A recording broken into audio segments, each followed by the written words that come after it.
Oi, minha galerinha do sétimo ano. Mais uma vez, professora Ciana aqui para vocês, tá? Para a gente ter mais uma aula de ensino das artes. Como eu havia prometido, eu cumpri a promessa. Nós tivemos a nossa aula de revisão, que ficou disponível e está disponível aqui no canal, tá?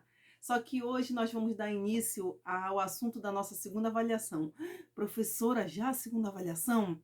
Já, né? Porque por mais que esse lockdown ele tenha vindo para que a gente não esteja tendo a nossa aula presencial, mas nós estamos aqui continuando essa aula online através dos vídeos, né, através dos grupos do WhatsApp. Então a nossa vida ela precisa continuar mesmo em meio às circunstâncias. Então o nosso assunto para a segunda avaliação vai iniciar na página 44. Abra o seu livro, né, na página 44. E o nosso tema é as alegrias da música e a comunicação do som. Na página do teu livro temos duas páginas, a 44 e a 45, com bastante imagens relacionadas à música. E aí o nosso assunto começa assim. Vou ler o início, só tem um pequeno texto, tá, gente? Então eu vou ler o início do nosso texto e depois a gente vai aprofundar um pouquinho nessa história aí da música. E aí diz assim: ao atribuir formas aos elementos das linguagens artísticas, o artista dá significado às suas ideias, criando pinturas, esculturas, peças teatrais, danças, entre outras expressões de arte. Então, como nós já vimos, linguagem artística é a maneira de eu me expressar através da arte. Tá? E aí, hoje, nós estamos vendo, vamos começar a ver, né? Porque a gente não vai terminar tudo hoje, o que que a música tem a ver com essa história, né? O que que ela está relacionado? A música por si, ela já é uma expressão de arte, mas aqui nós estamos vendo através das imagens, percebendo que ela foi retratada, apesar dela ser uma linguagem artística, ela foi retratada através de outra linguagem artística, que são as pinturas, né? Então, nós vamos entender primeiramente um pouquinho da história da música para a gente poder dar continuidade ao nosso assunto. Então preste atenção nas imagens, preste atenção no que vai ser falado agora, tá? E aí a gente volta com a nossa página 46, tá bom? Preste atenção.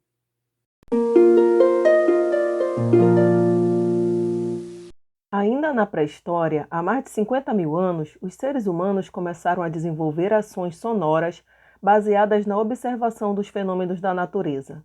Os ruídos das ondas quebrando na praia, os trovões, a comunicação entre os animais, o barulho do vento balançando as árvores, as batidas do coração, tudo isso influenciou as pessoas a também explorarem os sons que seus próprios corpos produziam, como, por exemplo, os sons das palmas, dos pés batendo no chão, da própria voz, entre outros. No Egito Antigo, ainda no século 4000 a.C., a música era muito presente, configurando um importante elemento religioso. Os egípcios consideravam que essa forma de arte era uma invenção do deus Tote e que outros deuses, Osíris, a utilizou como uma maneira para civilizar o mundo. Na região da Mesopotâmia, localizada entre os rios Tigres e Eufrates, habitavam os povos sumérios, assírios e babilônios. Foram encontradas harpas de 3 a 20 cordas na região, onde os sumérios viviam, e estima-se que sejam objetos com mais de 5 mil anos. Na Ásia, em torno de 3000 a.C., a atividade musical prosperou na Índia e China. Nessas regiões, elas também estavam fortemente relacionadas à espiritualidade. Podemos observar que na cultura musical na Grécia Antiga funcionava como uma espécie de elo entre os homens e as divindades, tanto que a palavra música provém do termo grego musique, que significa a arte das musas. As musas eram as deusas que guiavam e inspiravam as ciências e as artes. Agora que você já conheceu um pouquinho a história da música, né? Porque a gente não vai se aprofundar, já que a gente não está tratando apenas de música aqui, mas sim da música retratada em forma de arte. Então, nós vamos agora para a página 46. Continuando a leitura do nosso assunto, tá? Você já é meu aluno, vai talvez alguém apareça aqui para assistir essa aula e diga, mas o que essa professora está fazendo? Aí eu vou explicar, né, para quem não é meu aluno e de repente pode estar assistindo esse vídeo. Eu costumo, nas minhas aulas, sempre fazer a leitura, né, do texto, a leitura do livro, para que os alunos acompanhem essa leitura. E aí, do nada, eu digo assim, grife tal palavra, tal frase, e aí eu pego, às vezes, alguns de surpresa, aonde está mesmo, professora? Então, dessa forma, eu sei se o aluno está me acompanhando ou não na leitura, né? Ou se apenas eu estou lendo e ele está lá com o livro aberto, pensando na morte da bezerra. Então, eu sempre leio. Quando tem alguma coisa para pontuar, a gente grifa e eu vou dando a explicação logo em seguida, tá bom?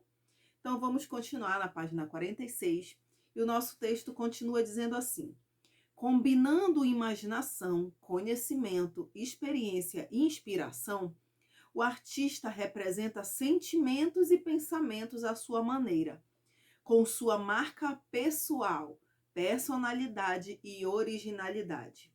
Isso nos possibilita diferenciar e muitas vezes identificar o autor de uma obra, ou seja, quem pintou determinado quadro com cores e pinceladas tão próprias ou harmonizou sons com características inconfundíveis, compondo obras apresentadas para diferentes plateias de diversas épocas e países. O que essa parte do texto ela está querendo nos dizer? Que cada artista ele tem o seu próprio jeito, o seu próprio, podemos dizer, suas próprias preferências, tá? Eu não sei se foi para cá, para o 7º ano, que eu já expliquei isso, mas eu creio que não, foi uma outra série, que eu me lembrei agora, o vídeo era justamente esse, né? E na nossa aula de revisão nós não tivemos um vídeo onde eu aparecia, mas apenas um vídeo com imagens. E aí eu dei um exemplo de como eu gosto de representar, né, as minhas obras de arte, as minhas peças. Então seria a minha marca, a minha personalidade, né? Aquilo que identifica, me identifica como artista. E aí eu costumo não desenhar detalhes de rosto, eu não me atento aos detalhes. Eu dei exemplo de um quadro que eu fiz, foi o primeiro quadro assim que eu saí da faculdade. Na faculdade eu já havia pintado outros quadros, mas esse quadro em especial eu peguei e comprei primeiro a tela, as cores das tintas, e liguei para minha professora da faculdade, que até hoje eu chamo ela de professora, e disse: professora, eu comprei uma tela grande e comprei tinta azul, rosa, lilás, eu me lembro, era um vermelho puxando para o marrom. Aí eu falei as cores que eu tinha comprado para ela e ela disse: mas Ciana, tu já sabe o que tu vai pintar? Aí eu disse: não. Aí ela: mas geralmente a gente primeiro pensa no que a gente vai pintar, a obra que a gente vai fazer, e aí depois a gente compra o tamanho da tela e as tintas. Mas eu queria trabalhar algo com aquelas cores. Eu gosto, né, de cores assim, e eu queria trabalhar naquele momento aquelas cores, e eu queria que fosse uma tela grande. Então, quando eu cheguei a fazer o meu projeto, eu fiz o desenho de uma mulher deitada numa pedra.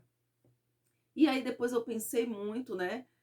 Depois que eu já tinha começado o projeto no quadro mesmo, na tela, e eu fiquei imaginando, aquela mulher, ela estava deitada, né?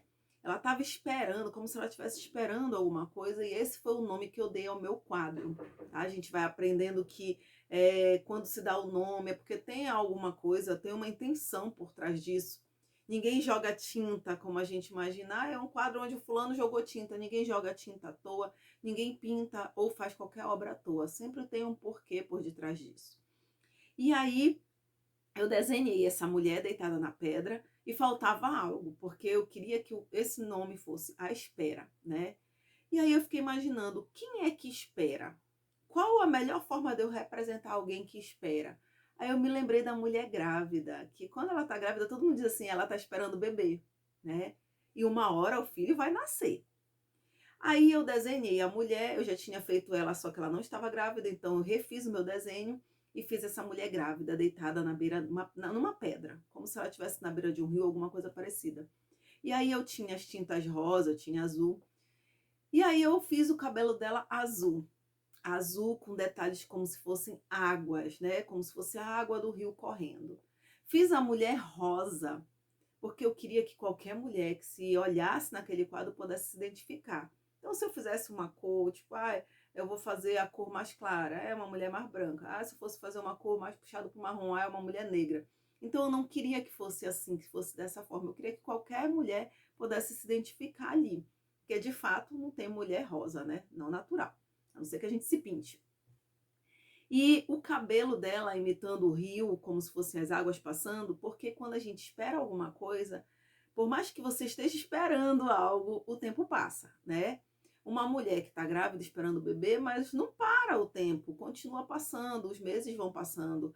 Eu espero a realização de um sonho, de algo que eu tenho buscado, por mais que eu esteja esperando, os anos, os meses, os dias, eles vão passando, aquilo não para, o tempo não para. Então é como se fosse o rio.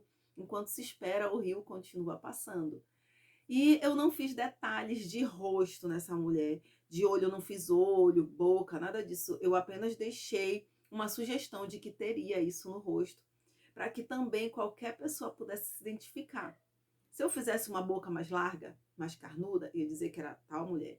Se eu fizesse uma boca mais fininha, tal mulher. O olho, a mesma coisa, então eu não queria. Então esse é o meu estilo, que eu pude perceber durante a faculdade, porque eu também fazia esculturas do mesmo jeito, enquanto os meus amigos de classe, eles faziam nos mínimos detalhes, boca, nariz, o olho com os detalhezinhos da sobrancelha, eu não fazia nada disso, porque eu não gostava, né? Então, se tornou a minha marca registrada. Eu não gosto, apesar de eu olhar, gostar, de apreciar, entender tudo isso, mas eu não gosto de produzir uma pintura que seja realista. Todas as coisas que geralmente eu pinto, elas são fora da realidade. Outra vez eu pintei uma coruja e eu não consegui pintar a coruja como ela é na natureza. Eu pintei ela toda colorida, né? Me inspirei em outros artistas, mas fora da realidade, daquilo que a gente vê mesmo na natureza. Então, esse se tornou o meu estilo. Então, cada artista ele vai ter a sua marca própria, registrada, né, através das características das suas obras, tá? Então, é isso que vem dizendo nessa nossa página 46 e 47, onde traz muitas imagens também. E aí a gente vai ver aqui, eu vou colocar as imagens aqui no vídeo para que você observe e perceba melhor, tá? E vou fazer a leitura das características inconfundíveis, tá bom? E aí a gente volta para finalizar na página 48. Características inconfundíveis. O fato de a obra de arte possuir temas ou assuntos específicos de acordo com cada período da história, ou de utilizar recursos materiais, técnicas e estilos de cada época, não nos permite ignorar que as características pessoais do artista se revelam na obra e indicam sua autoria. Assim, as bailarinas de Degas, as caricaturas de Lautrec, as pinceladas de Van Gogh, as bandeirinhas de Volpe, as figuras alongadas de Modigliani, a Quinta Sinfonia de Beethoven ou o Bombardeio de Sevilha de Rossini nos permite, além de adentrar nos elementos específicos de seu tempo, identificar as marcas do autor. Bom, gente, voltando à nossa página 48, diz assim o texto: conhecer e compreender a produção dos artistas de diversas culturas e períodos nos permite viajar pelo tempo e, embora essas produções tenham data, origem e autor, elas não pertencem apenas às pessoas da época em que foram criadas, tornam-se patrimônios cultural da humanidade. Pertencer a todos os que apreciam, transcendem o tempo, ultrapassam fronteiras e não envelhecem. Assim, é praticamente impossível falar de arte e seus significados sem falar do tempo. Certas obras, entretanto, ao serem idealizadas, já têm duração pré-determinada, pois o artista assim o deseja. A utilização de materiais perecíveis também determina o tempo da vida da obra, e podemos citar como exemplo as obras efêmeras, as esculturas em gelo ou em areia, tá? Efêmeras, que têm pouca durabilidade, que uma hora pode se acabar, tá? São elas de areia, de gelo, de chocolate, de lixo também. A gente pode depois falar sobre um artista que utiliza o lixo nas suas obras de arte, que se chama Vicky Muniz, mas a gente aprofunda em outra aula, tá bom, gente? As apresentações cênicas e musicais também vivem a brevidade do tempo, pois são obras de curta duração, diferentemente da pintura, da gravura, da fotografia ou da escultura, que contam com um suporte resistente, como o papel ou a tela, ou são feitas de material sólido, como mármore, bronze ou pedra, tá? Então quer dizer que a música, ela também pode se tornar passageira, tanto que nós temos hits, músicas que duram até os dias de hoje e músicas que foram só momentâneas, estouraram naquele momento e hoje em dia não se ouve mais nem falar, tá? E é disso que a gente vai se aprofundar. E aí, na página 49, para terminar o nosso assunto e partir para nossa atividade, que eu vou explicar no finalzinho agora, vamos lá. A música, nosso assunto no momento, paira no ar e mostra que é um tipo de comunicação no qual os diferentes sons se manifestam e se extinguem de acordo com uma das suas propriedades, a duração. Nesse sentido, sejam os sons naturais ou culturais, pode acontecer que no momento em que nosso ouvido os percebe, pronto, a música já terminou, tá? Aqui a gente já não tá mais falando só de música, da música que a gente ouve no telefone, né? Que eu ia falar rádio, né? E você nem usa mais a rádio, mas não estamos falando dessa música, tá? Estamos falando de qualquer tipo de som, sejam ele da natureza, né? Sejam ele apenas barulhos provocados por alguém, isso tudo é som, isso tudo pode se tornar música também. Então, às vezes, quando você percebe, já até foi embora. No meu quintal, todas as manhãs, todas as tardes, mas na verdade passa quase o dia todo, os passarinhos ficam cantando, né? E tem momento que aquele canto, aquele som, ele acaba, ele vai embora, tá? Então, é dessa forma que está falando aqui o nosso texto. E aí, baseado nesse nosso assunto de hoje, tá?